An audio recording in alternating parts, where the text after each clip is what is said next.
out of the computer before I hit it here, but I managed not to.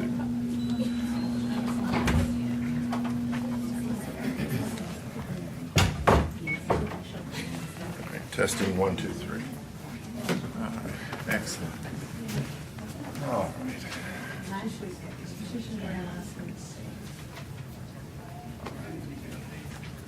Sewell, could you lead us in an opening prayer? Our Father, we're thankful for your holy word and thankful for the personalities that are so evident in it, and yet the fact that it is your word coming through the voices and pens of your ancient prophets. And we're blessed by these things.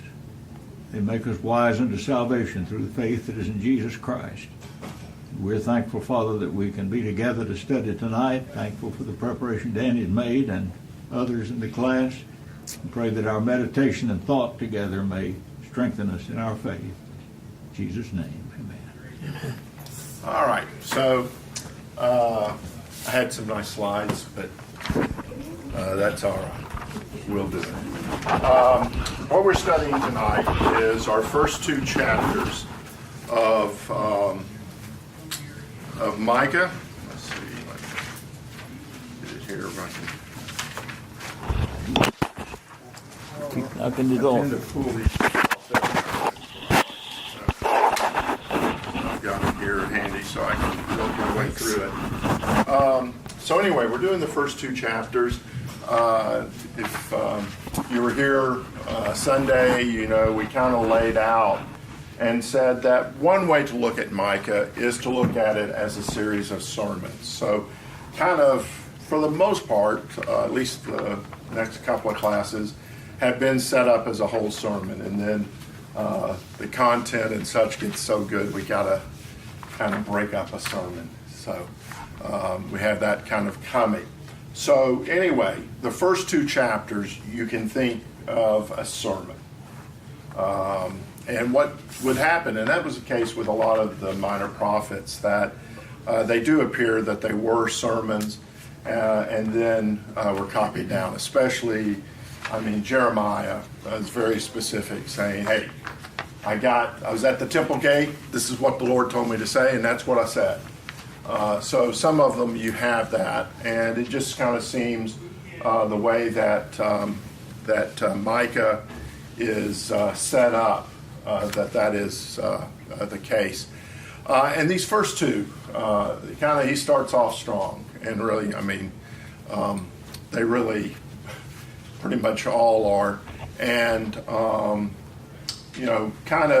we went through, we tried to look at, do we see rebellion? Do we see that there's an elect people? Do we see God showing compassion?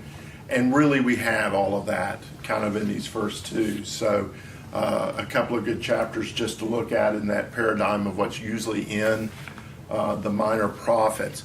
And also some very kind of visual descriptions there, which kind of help. So I'm hoping that the minor prophets' use of PowerPoint, Jeremiah being kind of number 1 about, that as we read through these chapters, we'll see that message there and kind of go through that.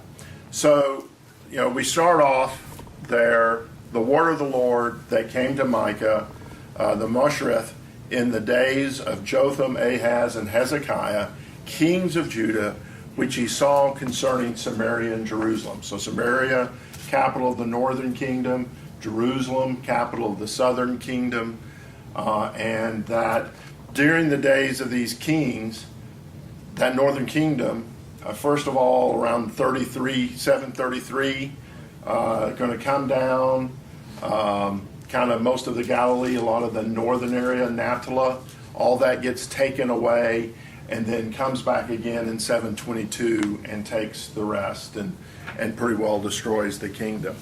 The other thing that we kind of said is, what, if we had to say what is the most repeated word, now of course y'all may throw me on that because there maybe is another one, but what is one of the strongest repeated words that you can almost track through the whole book of Micah? Here. Okay. All right. Hear. He wants his people to hear, right?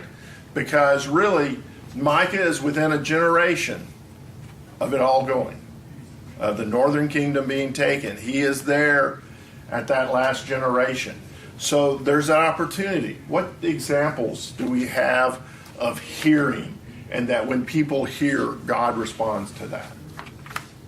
In our whole kind of class segment here, not necessarily in Micah. Huh? Nineveh, yeah. Hear. And so they heard. But the northern kingdom's not going to hear. And Judah, which I kind of, when we're doing this in the middle school class, want to have that opportunity. You know, we say, how do you describe Micah? When you think of the minor prophet Micah, what are you supposed to think of? Judah, you're acting just like Israel. And so we know where they end up. And Jesus used that often here. He that hears to hear, let him hear. Yeah. So hearing, a very important component. And so we kind of get to read it. And we kind of said, you know, when you read through the minor prophets, it's kind of like poetry. And, you know, it refers to a lot of things. And so it can get kind of confusing or necessarily to get your head together. So that's kind of what we're going to be doing through the rest of Micah, is taking it in small enough bites so that you kind of get some of what's going on there, okay? So, you know, hear, verse 2 there, hear all you people, listen, O earth, and all that is in it. Let the Lord God be a witness against you, the Lord from his holy temple. So there, God is the Lord. He is in control, in power. And so there he starts. Starts very powerful, right? And then,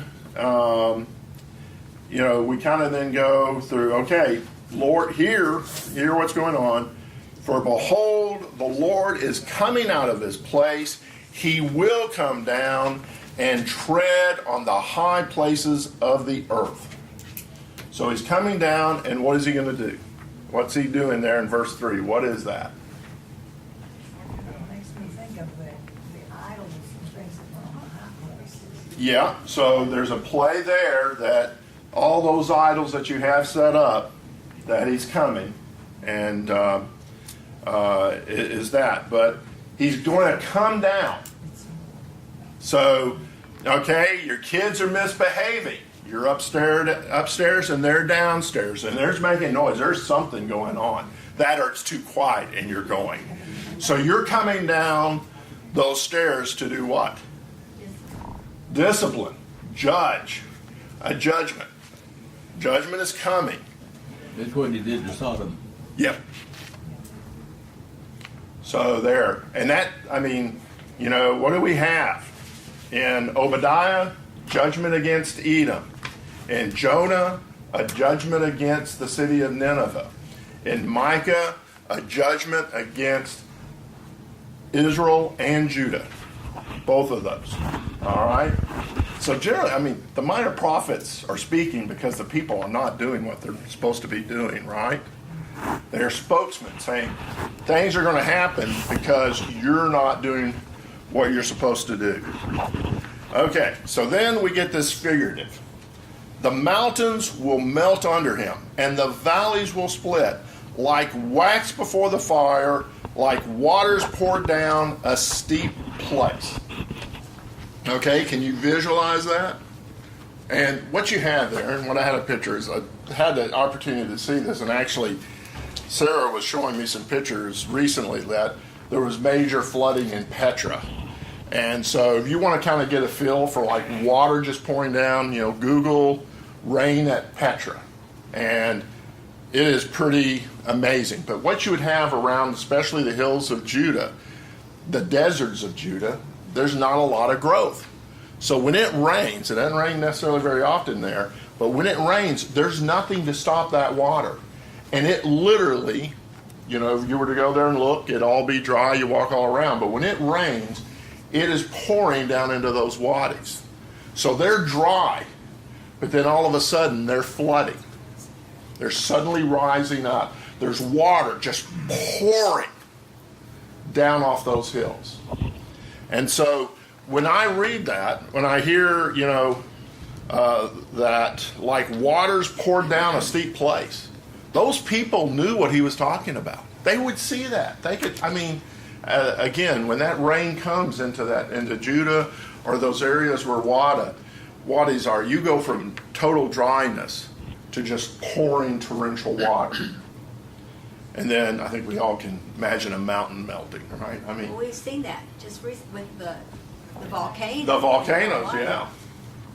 The power of it is that not only the high place, but the mountain on which it stands will Well, melt.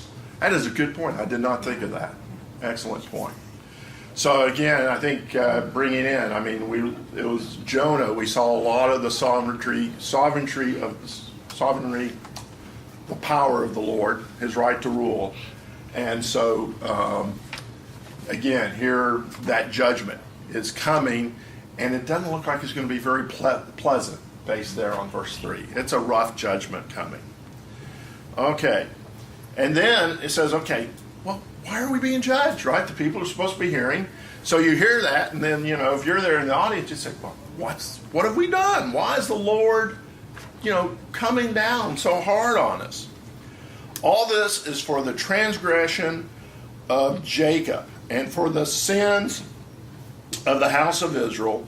What is the transgression of Jacob? Is it not Samaria? And what are the high places of Jerusalem? Are they not Jerusalem?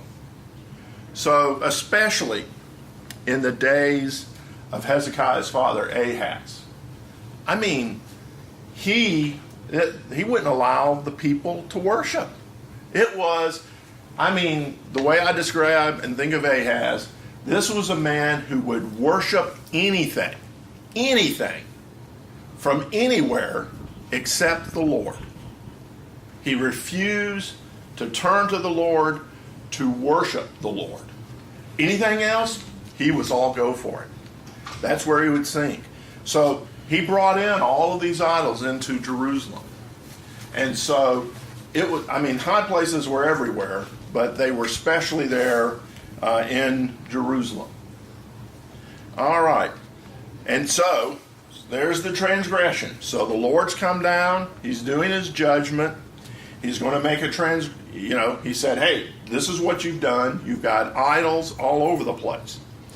So therefore, anytime you read a therefore, you kind of stop when you're doing Bible study. Say, okay, what's been said before? And then what does that result in? So you then so that therefore is always a powerful and a clear way to look at what's just been said, and what's been said, what is the result of that. Therefore, I will make Samaria a heap of ruins in the fields, places for planting a vineyard. I will pour down her stones into the valley. I will uncover his foundations. All of her carved images shall be beaten to pieces. All of her pay as a harlot shall be burned with the fire. All her idols I will lay desolate, for she gathered it up for the pay of a harlot, and they shall return to the pay of the harlot. So if you were to go, today to Samaria, they've excavated, and what is really amazing is, first of all, that's an area with vineyards around there, although I was trying to find a good picture, but also down there's a lot of olive trees and that type. But the Samaria area, actually even before it was Samaria, there's signs that it was a vineyard and that there were some vineyards around there. The foundations of the old Samaria, that they're laid out there. In fact, there's a couple of locations where they found what could be tombs, appear to be tombs, and could have been the tombs of Ahab, what's it? Omri, thank you. I knew it started with an O, and I couldn't get the rest of it out. Omri. And so they don't know for sure, but it's kind of located there in the palaces. It's right there. You can walk right up and see it. The stones tumbled. And really, I mean, there's some Hellenist stuff that, from the Hellenist period and some others, but never was that city reoccupied as it was in the days of the Omride dynasty. And when you go there, what you see are stones are poured down, uncovered are her foundations. I mean, that's all that's really left. And then the other thing that's kind of interesting is they found a lot of ivory. I mean, there was just a boatload of ivory that was used during that Omride dynasty. And it's there. You go and you find the broken pieces of it there. So, again, kind of that description that we have here in Micah, that you go and you kind of look and say, man, that's kind of what Samaria looks like. And they've actually dug it up and uncovered some stuff. So we get another therefore. Therefore I will wail and howl. I will go stripped and striped and naked. I will make a wailing like the jackals and a mourning like the ostriches. Okay. I have that marked kind of as strange. That is a little bit of a strange. Yeah. The ostrich one is, I don't make sense with it. Okay. How do we mourn like an ostrich? Okay. If my flash drive had been with me like it was supposed to be, you would have heard it. Oh. I have audio for a jackal and an ostrich. And the jackal you really don't like hearing very loud. It's like,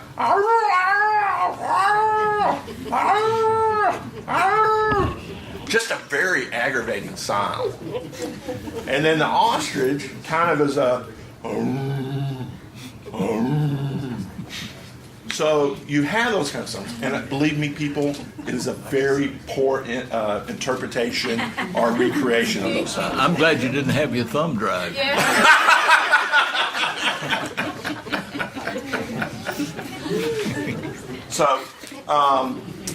So it's that kind of mourning. I mean, the ostrich is a very deep kind of groan to it, whereas the jackal, it has a very piercing wail to it.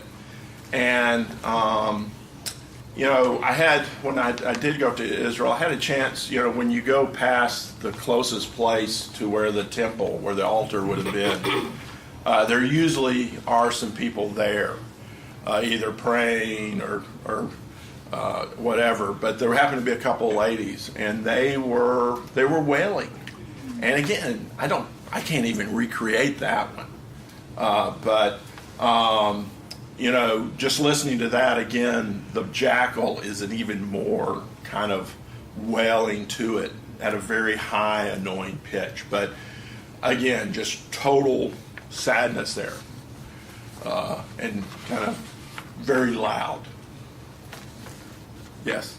So in verse 8, is that God's words or the prophet's words? All right. Well, I mean, it sounds like Micah, right? But I don't know that I see a change there. Larry, you want to help me out?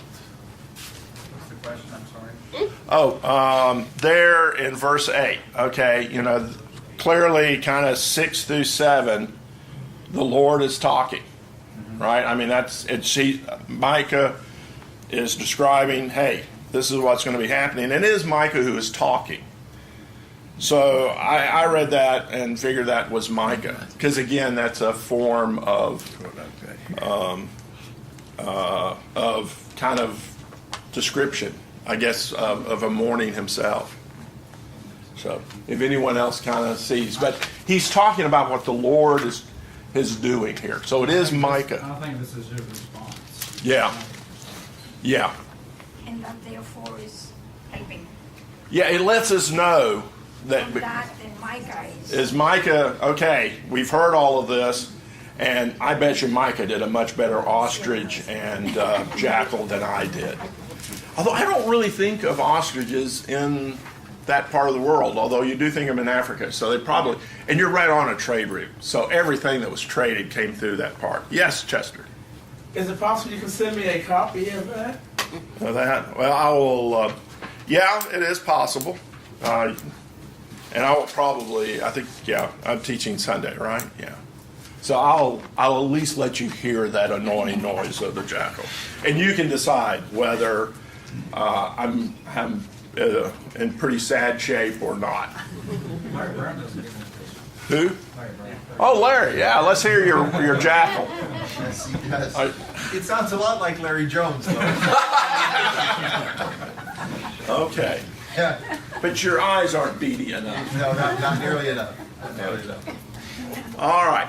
So what we've had again, we've got this sermon going on. He's come, kind of very powerful, right? Saying, "Listen, there's a judgment coming." You know, you really get the feeling that I wouldn't be too surprised that Jonah's sermon wasn't too close, not too far from this, right? He was probably saying, "Hey, the Lord has come. He has done a judgment against you," and describing what's Except happening. Jonah wasn't weeping about it. No, He no, was happy about it. No, verse 8, he would not respond Contrast- that way. But this reaction of Micah reminds you of Habakkuk and Jeremiah when they realized how great the destruction was going to be. They were greatly disturbed. And Paul said when he wrote the Corinthian letter, he did it with tears, and Jesus wept over Jerusalem. Yeah, that does. Yeah, that's a very good point, Saul.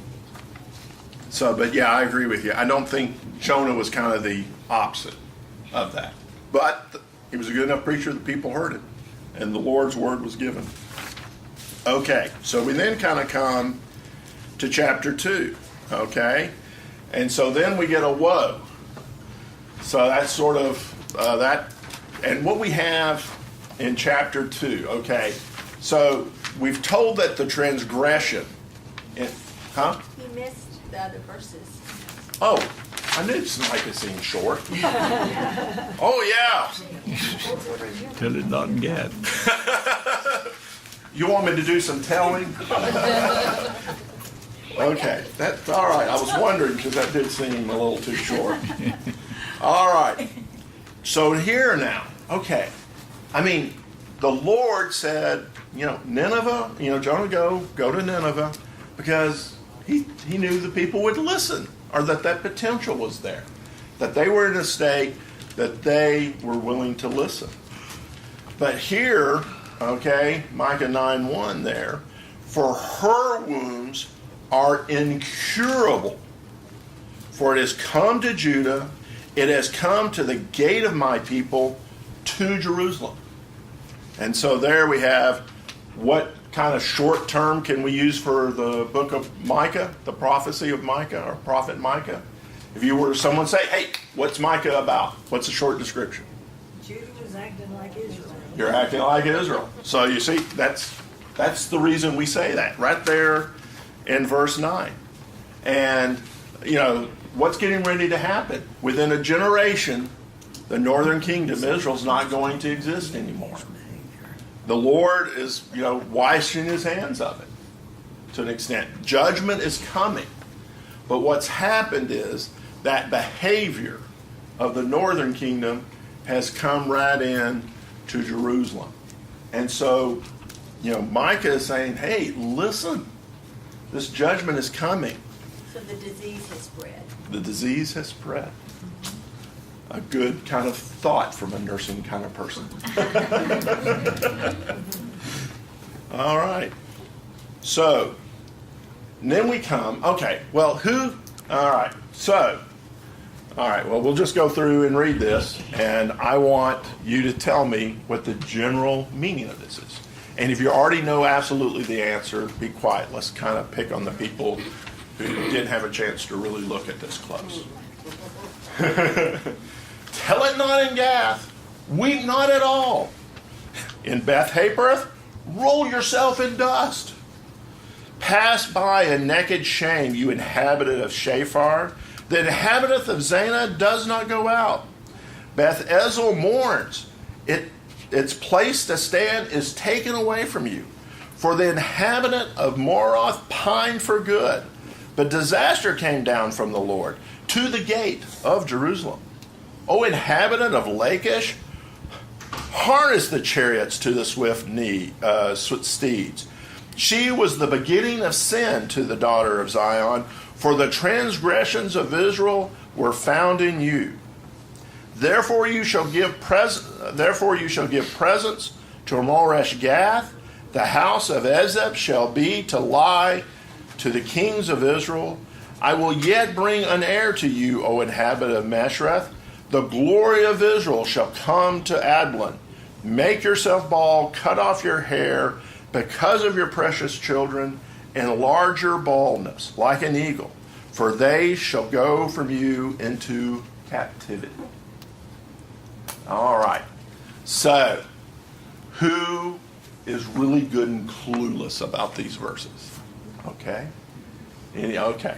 All right. So y'all two get to pick on y'all. Okay. So, when you have a Bible study, you're doing a Bible study, looking here at the last part of Micah 1, you've got some pretty strange things. Now, big picture-wise, what does it sound like what's happening? It sounds like he's telling these people, you're getting ready, what you should do in order to possibly get right and for your future, for your kids, and at the same time is kind of warning them, like, because all of this bad stuff's getting ready to happen. Bad stuff's getting ready to happen. And then, what's the worst part there in that last sentence? For they shall go from you into captivity. So there's kind of, hey, get ready. This bad stuff is coming. And when it's all kind of come, you're going into captivity. Would you like to add anything to what you're kind of, when you read through that, kind of a little confused? Well, it is confusing. What sense can you make out of it? Well, especially like all of the places and the ones he tells not to weep. Whereas like Nineveh, I mean, they were supposed to be weeping and repenting. So it's kind of weird to tell people, or some people, okay, don't even bother weeping. And then other places kind of through, it's like, it's inescapable, it's going to come anyways. Yeah. Okay. So when you're doing, I mean, I'm a big believer in, hey, you kind of look at the passage and that you can get a good understanding, or at least a big picture. So if you read through and you say, okay, I'm really confused by some of these things, but I can get the big picture. And I think both of y'all kind of hit close to there. You've done, because you don't know all those cities, you don't know all that history and stuff. So you say, okay, I've got the big picture. The next thing then that I tend to do, I mean, you can do that. Another skill that you can use is go to some different translations. This is when you go to the translations that you say, these are not good study Bibles, but they're good Bibles if you're really having some trouble really understanding. So that, they may not have done a good translation, but you at least go there and look and see if that can read any better. All right? So you gain a little understanding, maybe not too much, but some. Anyone have an NIV or maybe a Living Bible here with them tonight? I have a New Living Translation. Okay. Can you then give us at least verses 10 through 13? See if it gives you any better understanding. Hold on. Okay, so Micah 1. 10 through 13. 10 through 13. Okay. Do not let our enemies in Gath. Don't let our enemies in Gath. Don't weep at all. Your people in, I don't even know what that. Beth Aphrah. Whatever. Roll in the dust to show your despair. You people in Shaphat, go as captives into exile, naked and ashamed. The people of Zanan dare not come outside their walls. The people of Beth Ezrael mourn, for their house has no support. The people of Maroth anxiously await for relief, but only bitterness awaits them as the Lord's judgment reaches even to the gates of Jerusalem. Keep going, or? Yeah, one more verse. Harness your chariot horses and flee, you people of Lachish. You were the first city in Judah to follow Israel in her rebellion, and you led Jerusalem into sin. you have some comments or thought on it? That doesn't help that much. No, it didn't. I had a suggestion. Okay, what would you do? My center column of references Okay. have a note to tell you the meaning of the names of those Oh, okay. cities. So now, how many of you look at your Bibles, and how many of you have kind of in your center column to give you a little cheat sheet there? And these are some verses you really want cheat sheets on. NIV has it. NIV? And the NIV, the difference in the NIV and what Casey read is 12. Maybe this kind of helps. Maybe those who live in Marah, ripe in pain, waiting for relief, Okay. because disaster has come from the Lord. That's a little bit different.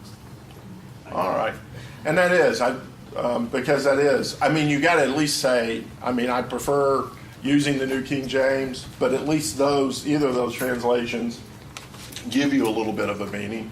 And then another good tool is to have at least your study Bible that has that have at least one Bible that you use when you study or can grab a hold of that gives you some of that. All right? So as a good Bible student, then you've looked, again, I think you're always best just saying, hey, can I understand this passage? Because I think the Lord means for us to understand it. But there is a lot of history, there's a lot of play, and if you speak Hebrew, you would understand this a lot better. Any Hebrew speakers? Okay. I should have brought Tim in tonight. Okay, so where would you then potentially go to next? Huh? To the Oh, Google. You would Google. Okay. Google, yes. That is what we would generally do. Okay. So, because we generally can't always trust Google, believe that or not, and plus this list of good Bible study stuff came up long before Google was ever thought of. So it never even made the list. Where else could we possibly go? Commentaries, okay? So this is where, like Daniel 11, you can't, I hate to say it, but you can get the general gist, no problem there. But to really understand the detail that's going into Daniel 11, you need that historian commentary to help you some on those.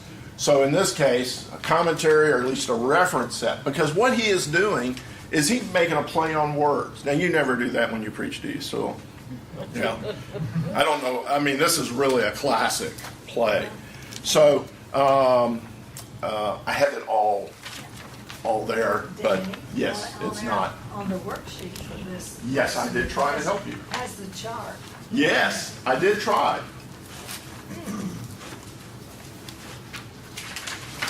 Yeah. So here, Gath is our tail town. Acho kind of is a wheat town. He's playing off the wheat. The Ben Le Hepra is dust town, where he says, don't roll. And that Lachish, Solomon built his stables there. Incredible stables when they dug those up. So they had a lot of horses there. And so there it's kind of horse town. And really was a major kind of town on the trade routes. So again, all the sin and evil of the northern kingdom just traveled down that road right to the gates of Lachish, and they opened it right up and let that sin in. So anyway, I tried to help you some, but it's pretty, I could have done better, couldn't I, Larry? Better explaining that than my little chart. Or Sam, right? So, but anyway, I did help. I tried to help. Now, as you know, I have a weakness for history and archaeology. And so what also is kind of interesting is that these towns here are kind of on the path of when they were coming to attack and take the city. That they just kind of worked their way through. And because you were up on the high hills and you had these ravines, kind of rivers or wadis where the water would run. And so that's kind of how you had to come up. And so like Rehoboam, when he fortified after Jerusalem and the city had been sacked, all of Solomon's treasures taken, that he then decided to fortify. Many of these cities are right along, again, that fortification of the best way to come from the plains up into Jerusalem. And so when you go back and read this as an invading army coming in. And you get the clue that that's what he's talking about also, because it talks about that you shall go, and from there you shall go into captivity, because that's exactly what happened. They followed in, traveled along these cities, and they were taken to captivity. So, anyway, that's kind of an interesting point. Yes? So 14, Morasheth Gath, is that referring back to Micah? Because it says Micah. Yes, that is his hometown. So, okay, he's preaching here and says, hey, listen, my hometown is on the path of destruction. Yes? So when it says that they will bring presents,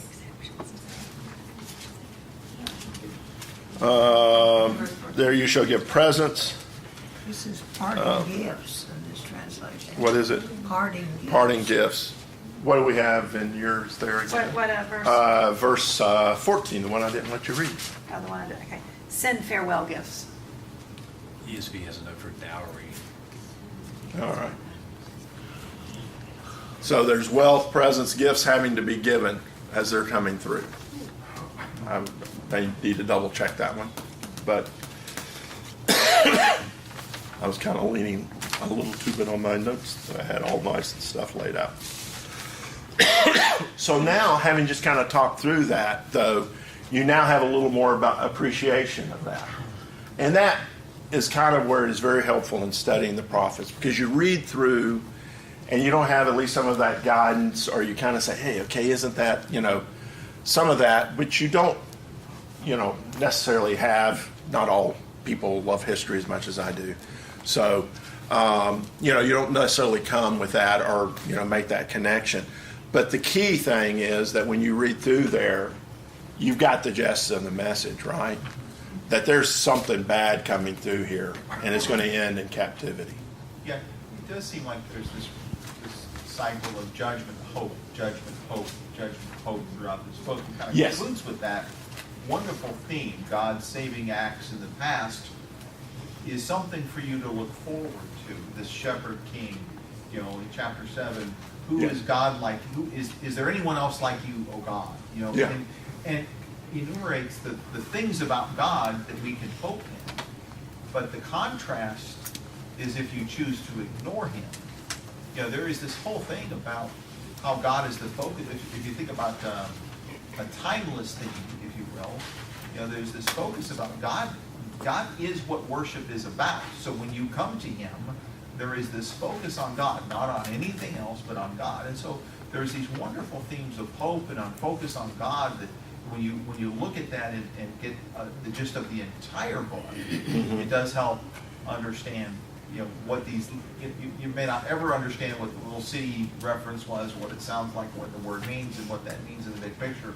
But you can certainly get the gist of, and a lot of these writings are the same way. Yeah. Where the judgment, hope, judgment, hope, judgment, hope, kind of this cycle that goes Yeah. on. And that's kind of, the reason that's part of the reason I've tried to at least bring to your attention this paradigm. And really, of the three books, Mike is the one that you can really sink your teeth into, because they're there very strongly. The Lord's in control of history. That's is in control. But here, when you hear that he has compassion, that the people are rebelling, and that there is, he's laid out a reasoning there, right? The transgressions. And in chapter 2, we're getting ready to go back through and really get through the list of all the things that these people are doing wrong. So he's laying out his case. You've rebelled. Here's the case that you've rebelled. This is the reason I am judging. So what we see is very much in the dealing of the prophets, of the Lord, of them being spokesmen. What we really see here is its reasoning, right? There's a reason that these judgments are coming. That it's not these mythical little g gods, right? Well, You made too much noise. You woke me up. Bam, you have a famine. That was kind of the teaching philosophy, or not a philosophy, the teaching mode of these pagan gods. All right, there's wrath coming down. But God is laying out those reasons. All right, so let me get to the right page. Okay, so we get to Micah. We have that woe. And so here's the first one.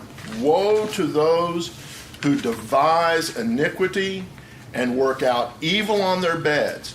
At morning light they practice it, because it is in the power of their hand. They covet fields and take them by violence, also houses, and seize them. So they oppress a man in his house, a man and his inheritance. So, I mean, it's kind of like, what particular person do you think of that was sitting around kind of pouting because someone wouldn't sell him a piece of property, and his wife says, "What are you pouting about? You're the king. I'll take care of it." Ahab and Jezebel, right? So Israel, I mean, that is Israel at their worst. That is the philosophy of the people round about them. And so here you have described, they're sitting there on their beds. Amos, on their ivory beds. Okay, he's talking about the same people. So they're sitting there saying, what am I going to do today? Oh, Daniel, I'm going to take your house today. And see what else worse things I can do. Because, you know, you're too tall. Or I have the power to do it. Okay? So that was the mentality. And so then we get the therefore. Therefore the Lord says, behold, against this family, I am devising disaster from which they cannot remove your neck, nor shall you walk haughtily, for this is an evil time. In that day one shall take up a proverb against you and lament with a bitter lamentation, saying, we are utterly destroyed. He has changed the heritage of my people, how he has removed it from me. To a turncoat he has divided our fields. So those who've gone over to the enemy, they get to take the fields. So here one day they're plotting, the next day that land that they've plotted and done wrong to attain is gone. Verse 5, therefore you will have no one to determine boundaries in the assembly of the Lord. Okay? So what is kind of being described here? First of all, I mean, when we think of we're in the 700 time period. So what two captivities kind of come to mind? And especially, which captivities? Because in chapter 1, we're talking about all that going into Jerusalem, right? So what captivity would that be? When it talks there, you're going into captivity. Well, okay, this is talking about Judah. So, and really, when you hit Assyria, I mean, all that's left is Jerusalem, while the troops are there. So, Babylon, okay, 586, 750. We got at least 200, as much as 200 years between those prophecies. All right, so here again, I think you're probably talking about I believe we're still with Jerusalem here. So that would be, again, no boundaries. So that means there's no one ruling, because your city's been destroyed. And you almost so get that because what book talks about the destruction of Jerusalem and going around and seeing the results of that? Someone kind of mentioned it very well Sunday night even. Jeremiah and Lamentations. So, here, so I think that lamentation, I think, you think of those, and then here, okay, this is the people. So Micah fits kind of nicely too when you're looking and wanting to understand, well, what were the rulers like? What were the prophets like? What were the prophecies? And here, the people saying, do not prattle. You say to those who prophesy, so they shall not prophesy to you. They shall not return insult for insult. You who are named the house of Jacob, is the spirit of the Lord restricted? Are these his doings? Do not my words do good to him who walks uprightly. So again, they're not listening to the prophecy. So we'll pick up, that leaves me at least enough of chapter 2 that you can get some jackals jackling properly on Sunday. Jackling property. Oh, man.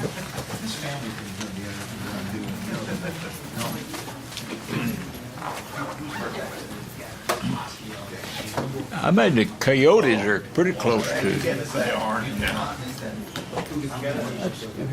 I heard something about the village with coyotes. That's a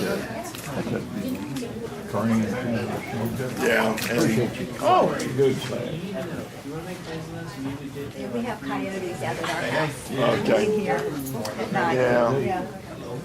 But at least the capital recording I have is very aggravating jackals. You don't want to be up close hearing them too often.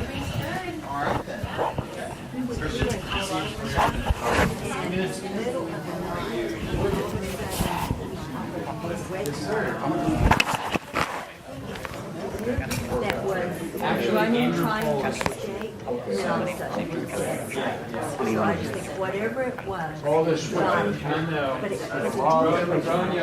I think it was a deer, or an elk, something that got Hey, Chester. Hey. Some more hiking and